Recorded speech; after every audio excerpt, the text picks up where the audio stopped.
Guys, welcome back to another video. I know I said I would do a horror game next if you saw that video already, but I couldn't find any that were free. So yeah, but I came up with a new thing that we can do. That I can do. It's actually really new. I've actually never done it before, and I'm actually don't know if I'll be good at doing it, but yeah, let's try it out. So we're gonna be reacting to a horror film apparently. It's by this YouTuber called Dr. Bob. This is the picture. So, and that does not look sad. That doesn't look easy. If I had asthma and I was going through an asthma attack right now, or panic attack, or whatever it is, I would not want to see him. Ever. Oh, and it's called, and it's an SCP actually, 280. Sorry guys, I forgot my numbers and words. And it's called Eyes in the Dark. So, yeah, I'm going to be reacting to it. I'm going to put it decently up. And yeah, let's react 2 decades. And as to it. By the way, if there's any ads, I am so sorry about the ads. I don't have YouTube Premium yet because my mom won't buy it for me. And I haven't figured out how to edit yet. And yeah, so I am going to subscribe to him so I can figure out, so I can, know when he has new videos coming on. I am going to leave subtitles on for anyone that's, deaf or has a disadvantage in life, because I am sorry if you have that. So yeah, we're going to be reacting to this now, apparently. I'm going to be putting that like that, as a city. Okay, and let's... The old house has been abandoned for going on 2 decades. And as with any place that's been left uninhabited for this long, rumors tend to spiral. Of course, there are the more mundane explanations for why the 2-story, 4-bedroom home on the end of a nice street lays in semi-ruin. Black mold, asbestos, rising house prices. But those weren't the stories that most people told. Everyone in the neighborhood knew what really happened. All those years ago, the family that lived there had been murdered, and their killer was never caught. Okay guys, that sounds terrifying from the introduction. I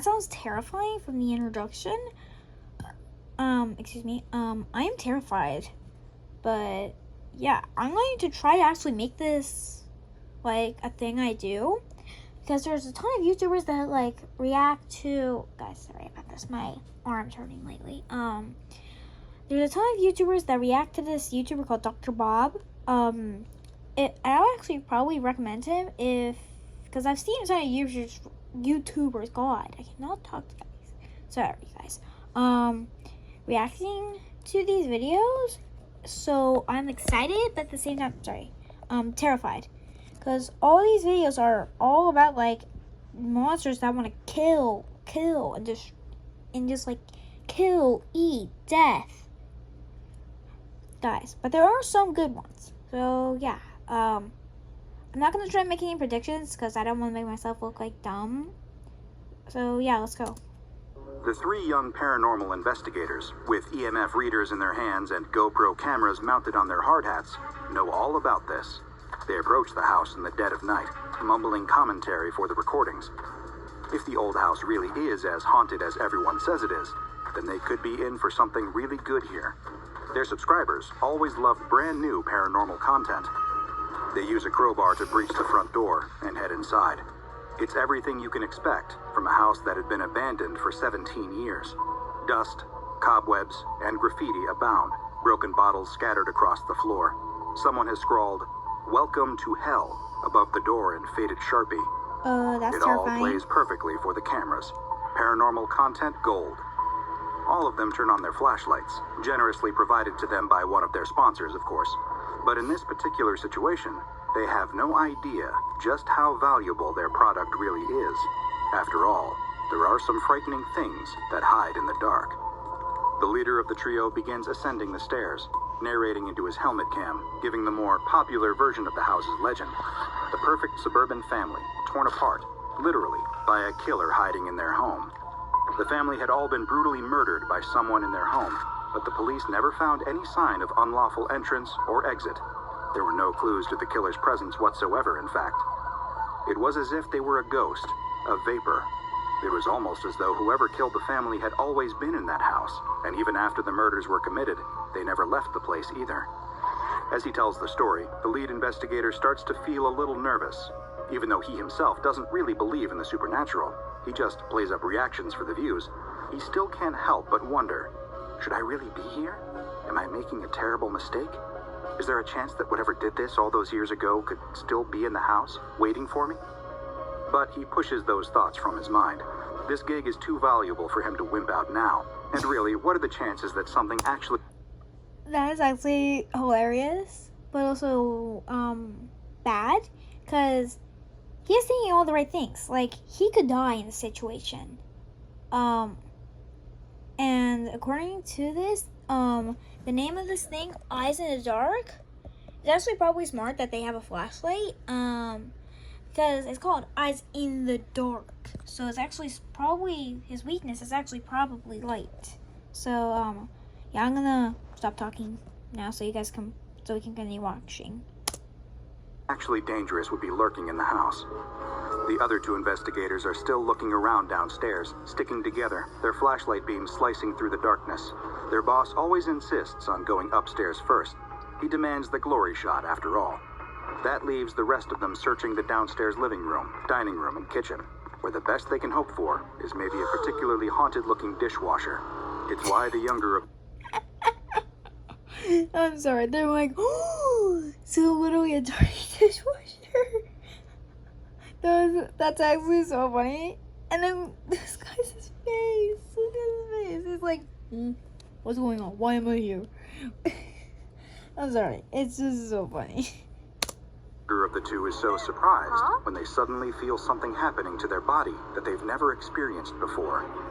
In an instant, their whole body convulses with an involuntary shudder. They feel the temperature drop, and the world gets just that little bit darker. The best way they can describe the feeling is impending doom. Like any moment now, something terrible is going to happen. But almost as soon as the feeling begins, it's gone. Intensity dropping, the dread starting to dissipate, as though whoever or whatever caused this feeling literally passed right through them. Their fellow investigator asks them if they're okay. Of course, they nod and force a smile. They're fine. It's just a spooky place, is all. Atmosphere like this would get to anyone. Meanwhile, the lead investigator is exactly where he wants to be, ascending a rickety stepladder up into the attic. Oh, the very that's same so attic where, all those dumb. years ago, the police had found what was left of the family. And from everything he'd read on the subject, their remains weren't a pretty sight, even by true crime enthusiast standards. He enters the attic and shines his flashlight around, capturing all the dusty old boxes left to rot in the cold. He's engrossed in the macabre spectacle of what had once been the worst and final moments of a group of strangers' very real lives. The attic is full of spider webs and shadows. They're so ubiquitous that as the lead investigator pauses to tell his camera the next chapter of the grisly tale, he doesn't even notice one of the shadows peeling off of the wall behind him. It wafts silently towards him, like a gust of midnight air. Little by little, the blob of shadow starts to take on a vaguely human shape. It leans forward in the investigator's direction, arms extended like a classic movie monster. Do you guys see those claws? Do you guys see those claws? That's terrifying. I'm terrified. Long, dark claws slide out of its shadowy hands. Downstairs, the other two investigators hear the most terrible scream. For a moment, the more fantastical thought crosses their minds. Could this be one of the tormented souls of the departed family, longing to be heard after years of silence? Then it occurs to them that they recognize the scream. It belongs to their boss. Oh God. The two of them charge up the stairs, flashlights in hand, as the screaming starts to become more desperate than pained, like that of a wounded animal with its leg caught in a trap. Those terrible wails are echoing down from the open hatch leading into the attic. It's so dark up there, something must have broken his flashlight. That's when they notice something else. Red, dripping from the open hatch. For a moment, they hesitate, wondering what could be going on up there. Could they really help, or would they just be running into the danger themselves? But soon, their desire to save their boss's life overpowers their fear.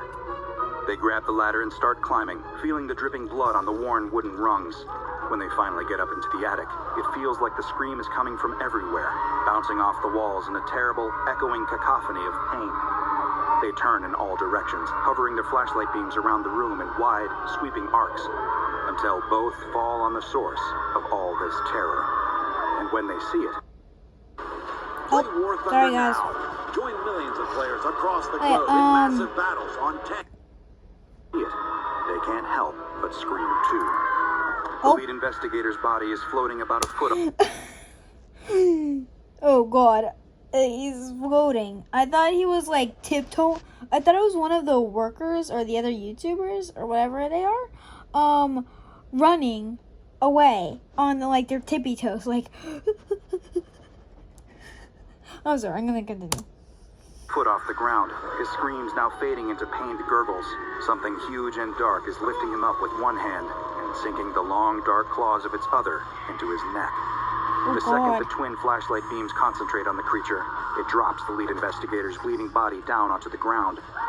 His skin slate gray, his feeble twitching slowing to a halt as the last of his life drains from him. Two glowing red pinpricks open up in the face of the dark figure, eyes like terrible, burning coals etching themselves into their memory. Like smoke, it continues to glide backwards further, seeking refuge in the dark, a safe haven amongst the other shadows. By this point, the two... Did you guys see that thing's face? That thing's face is terrifying. Okay, I'm terrified. When I said I was terrified before, I was like joking to make it seem like I was actually terrified to make you guys stay longer, but now I'm actually scared. Also, the thing about me, my brain is very imagination. I have a lot of imagination.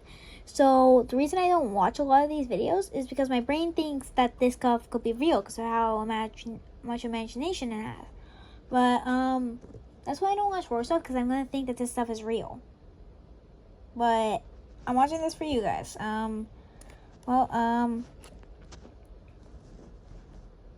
go. The two surviving investigators know there's nothing they can do for their boss anymore. All that's left is to get out and survive. They have to save themselves. They turn, wasting no time running towards the exit. They don't notice it, but the second they turn the beams of their flashlights away, the shadow's terrible eyes disappear, and it starts advancing towards them again, its claws outstretched and grasping for them with awful fury. The shadow creature grabs at their heads as they make their final leap for the exit. However, all the monster can pull away are their helmets and helmet cams as they scramble down the ladder and then down the stairs, running at speeds they didn't even think possible as the shadow slithers down behind them. It doesn't give up. It wants their lives. It wants their warm human blood on its claws. They clear the threshold of the accursed house and keep running to their car. One looks over their shoulder and sees the shadow leave the house, gaining on them, both claws outstretched and ready to rend their flesh. The two climb into their car. They see the shadow coming towards their window. It's moving so quickly, only a few feet away now. It's getting closer and closer and closer. Ignition. The car starts up and the driver smashes the pedal down. They take off, quickly accelerating up to illegal speeds as the shadow continues to chase, slowly getting smaller and smaller in the rearview mirror. A distant nightmare. A terrible, dark ghost. As it finally disappears, they feel a moment of safety. But really, only a moment.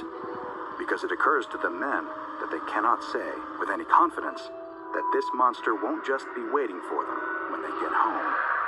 SCP-280, also known as Eyes in the... Okay, that sounds terrifying. I would never want to encounter that ever. But yeah, this is basically what they know about it and why it wants that, and if it's contained or not. And like, there's three things: deadly, like medium-ish deadly, but also kind of safe, or safe. I forgot but the first one is safe. It's called safe. And I forgot the two medium and the deadly one. I forgot what it was called though. In the dark is one of the more frightening and dangerous anomalies contained by the SCP Foundation. Of course, it likely won't be causing an XK-class end-of-the-world scenario anytime soon, but if you happen to run into this nocturnal monster, it's likely to cause an end-of-you scenario and remove you from the world with extreme prejudice. There's no way of telling just how many lives it claimed before the SCP Foundation finally got it into containment, Okay, and thank perhaps God it's it's in best containment. to just not think about that. SCP-280 is a black wraith-like apparition that floats at roughly average human height, with no visible legs or feet, as the lower portion of its body simply fades away before it reaches the ground. In its dormant state, the entity may appear to be little more than a shadow, easily dismissed, especially in dark environments. This comes as a natural result of the being's frightening ability to become intangible at will, and only become physical when it enters a state of active aggression toward a human target.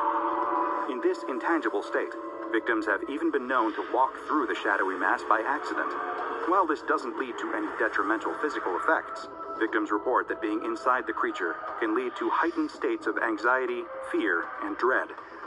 Despite its body being wholly composed of an unidentifiable black matter, when exposed to light, the creature does begin to express a pair of glowing dots on its head similar to eyes, hence its frightening nickname.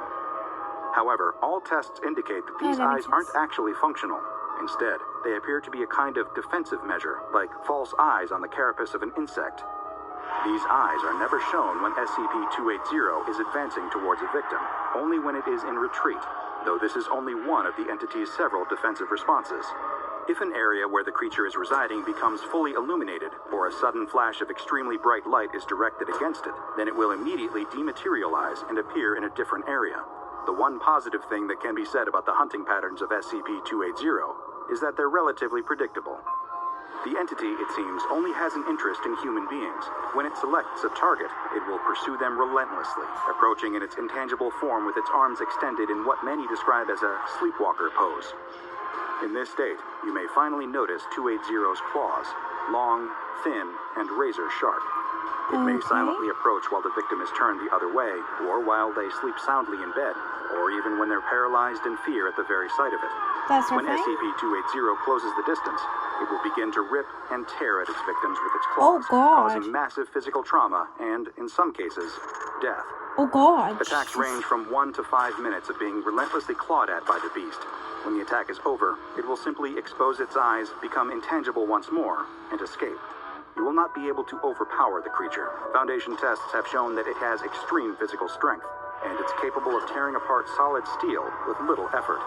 If it can't find any humans to victimize, then it will simply remain dormant, pressing itself up against a wall, in a dark corner, or within some other structure. Which is why, if ever you feel nervous about a certain dark corner in a room near you, it is best to remove yourself from the situation as quickly as possible and remain in a brightly lit area. It would perhaps be comforting to believe that SCP-280 is acting on some twisted form of animal instinct. After all, while the results may seem horrific to us, every organism has to eat, right? Well, sadly, that isn't the case here.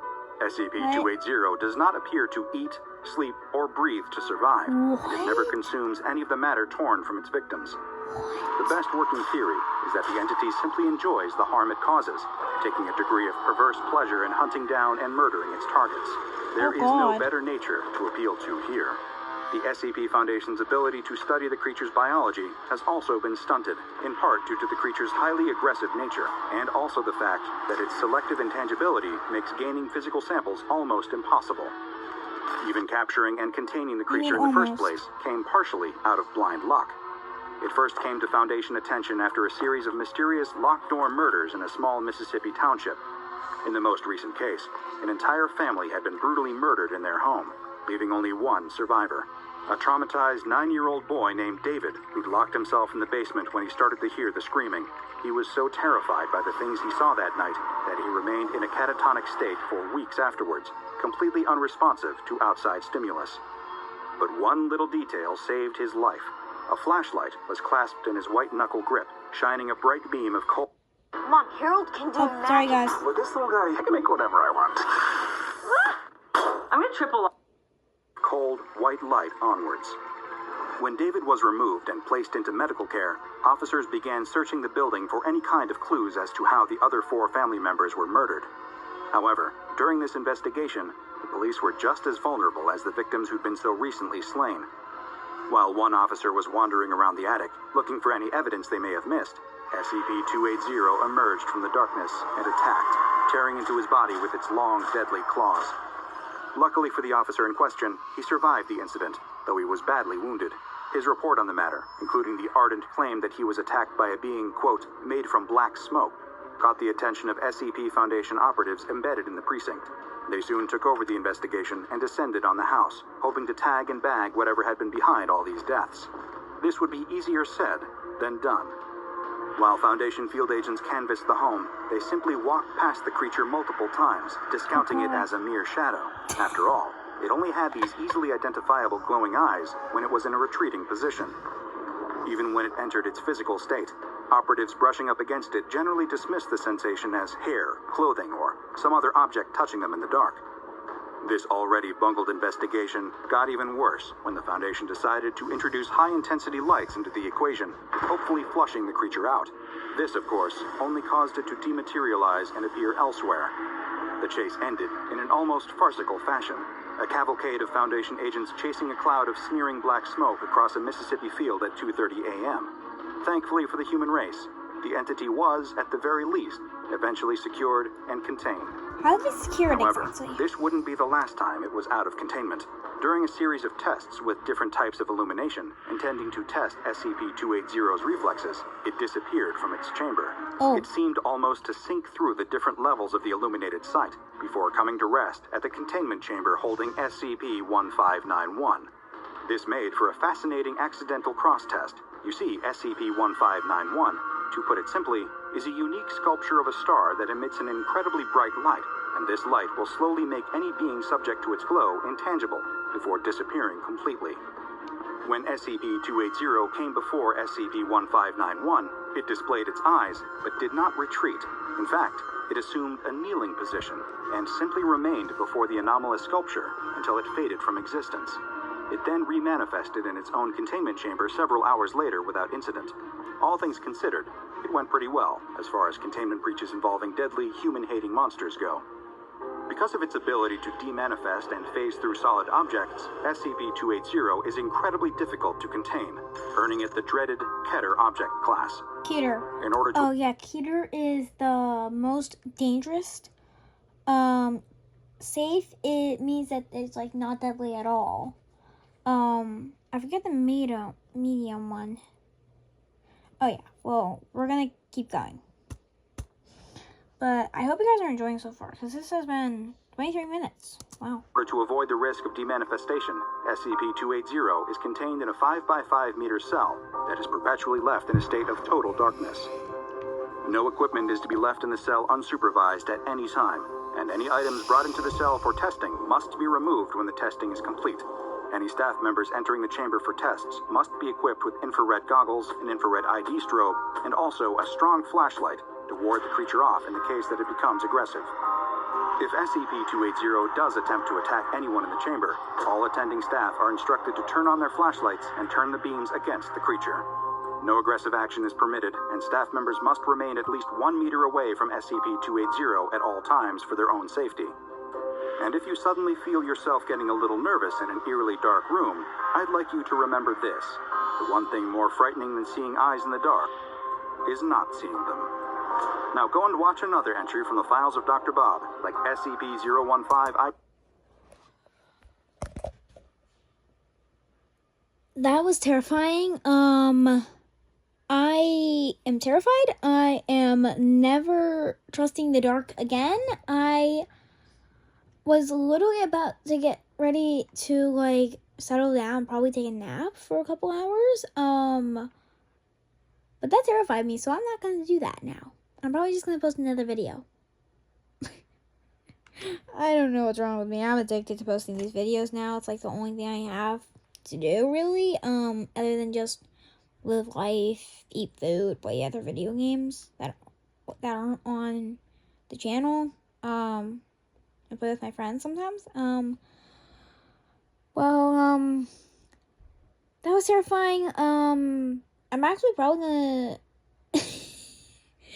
okay, I might actually you know what, guys, I'm gonna react to this one in the same video, because I mean, like, why not? I mean, I have nothing to really do today. yeah, but first, I'm gonna put my Chromebook right there. I'm gonna put you guys down. I'm gonna grab him. I'll be right back. You can see my ceiling now. Come, Panda. The reason I'm grabbing him is because I need him. Because I've been literally sitting like straight up against my hard wall, and now my back is like hurting like so much. So now gonna use my Panda to like help me, because I'm literally in my bed right now under my blankets. I'm literally under my I don't know why I do these videos like this. I'm just addicted to doing these videos. But yeah, we're now gonna do a video called of SCP-015 IT the Boogeyman. Why would they give it such a bad name? That's so funny. Okay, well, I'm gonna click this. There. We know you're hovering over that button, but we need your help. Yeah. We have a better button, we promise. Right on. No. A young man is in the middle of one of his regular night jogs through the park. Okay. He loves running through this park at night. It's dark, the air is cool, and the sounds of the city that surround the park disappear, offering peace, quiet, and a small reprieve from the busy world. He jogs along a path that winds through the park and starts upon a section that is surrounded on both sides by tall trees. He follows the path around a sharp bend and is stopped in his tracks. Standing there, in the middle of the track, is a figure. It has its back to him and isn't moving. He's tall and so uniformly black that he almost disappears into the night. Whoever or whatever this is, he's scared of it.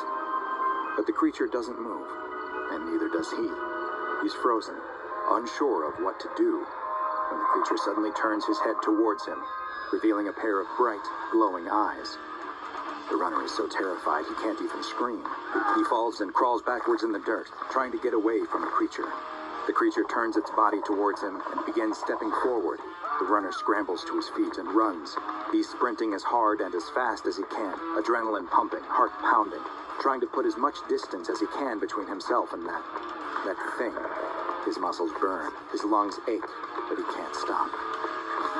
Finally, he's back at his house. He bursts through the door, locking and bolting it behind him. His girlfriend is reading on the couch and doesn't understand what's going on. After struggling to catch his breath, he tries to explain what he saw on the path, but his girlfriend just laughs. A giant man with glowing eyes. He was just seeing things in the dark. It was probably a dog, nothing that would justify the panic he was now in. The next day, he's left wondering if he really was mistaken. Those piercing, glowing eyes are burned into his mind, though. Maybe his girlfriend was right, and it really was just a dog. How Yes, would have that glowing must eyes be then? it. His mind was just playing tricks on him in the dark. Even so, he's going to stick to running inside, at least for a little while. But he soon finds that he's having a hard time. He notices that he's running out of breath much quicker than normal. Is he coming down with something? He doesn't feel sick, but then why is he suddenly so weak? 2 weeks have passed since he saw something in the park. No one he brought it up to, not his friends, not his co-workers, have ever heard of such a thing, and no one seemed like they believed him either.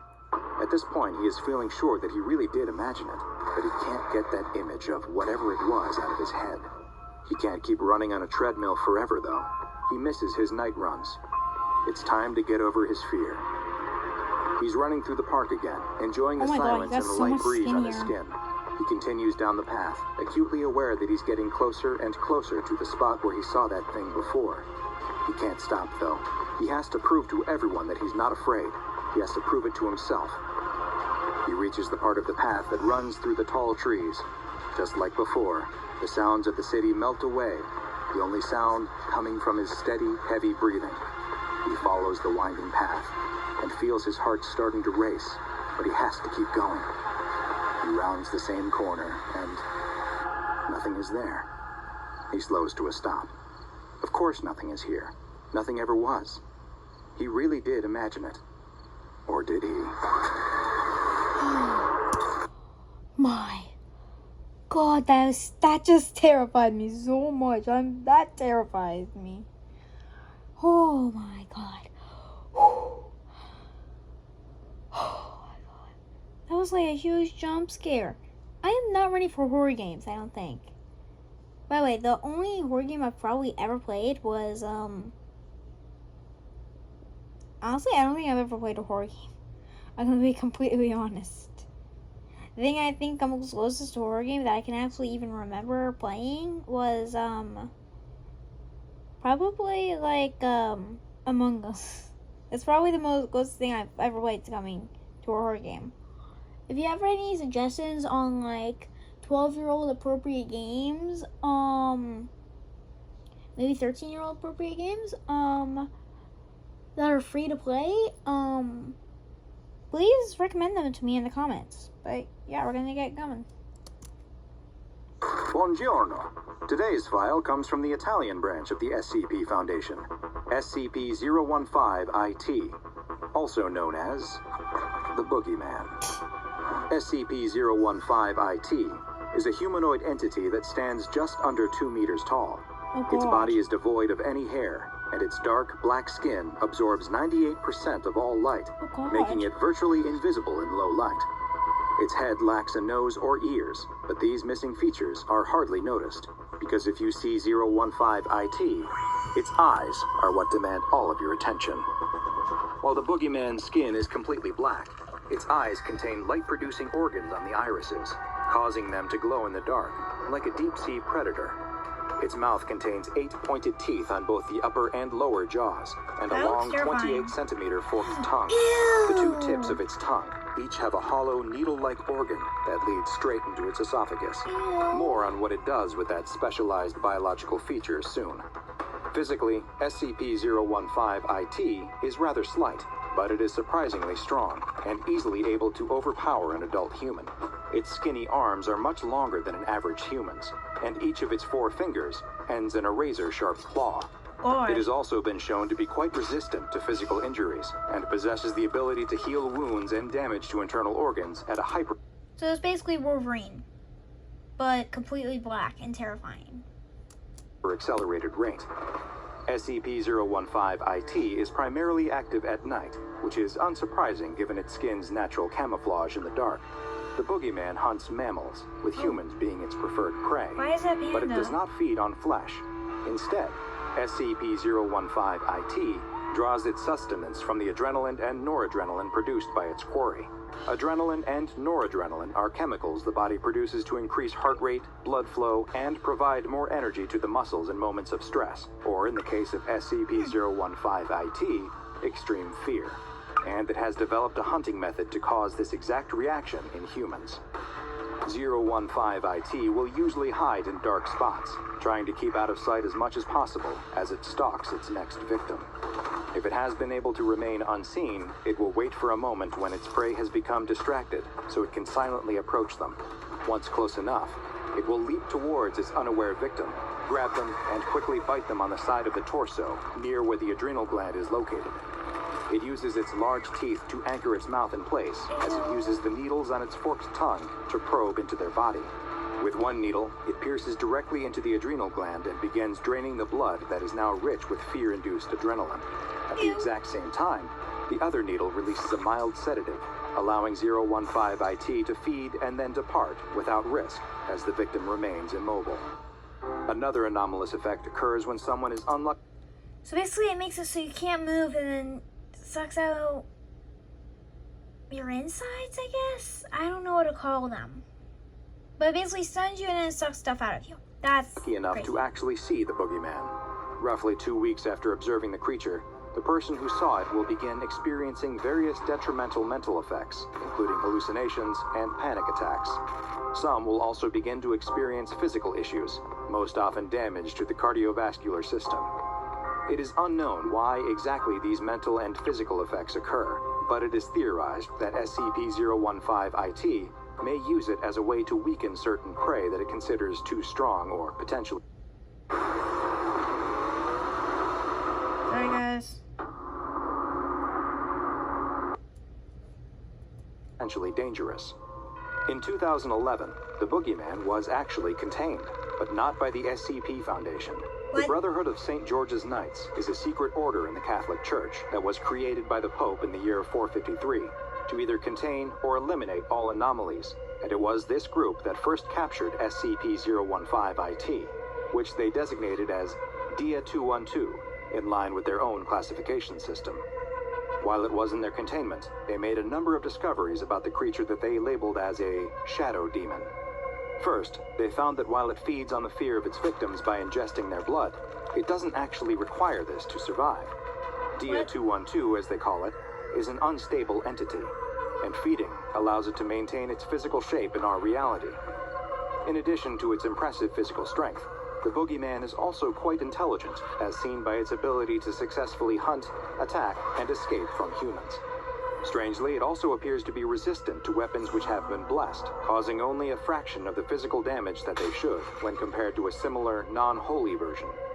During the course of research into the creature, Father Ilardi, a member of the Brotherhood of St. George's Knights, wrote that despite the creature being repugnant beyond every limit, he believed that it had a gentle soul, and that its screams are similar to a pained cry.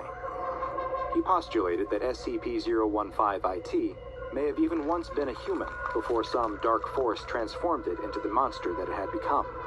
He decided that it was his mission to find a way to communicate with the creature, and one day, bring it back into the light and love of his God. Father Ilardi was making good progress with the creature, and it seemed like it was even growing fond of him and his disciples. But his advances were halted when they were attacked by a group of soldiers from the Fascist Council of the Occult, a terrorist group that seeks to use anomalies as weapons in their quest to disrupt the social order. In the attack, several of the Brotherhood were killed, and in the commotion, SCP-015-IT escaped. Following this, reports soon began to come from the province of Caserta that described what sounded like vampire attacks. A mobile task force was sent to the area, and while 015-IT was initially able to make use of its various physical abilities to evade and escape capture, it was eventually shot with a transmitter that allowed it to be tracked.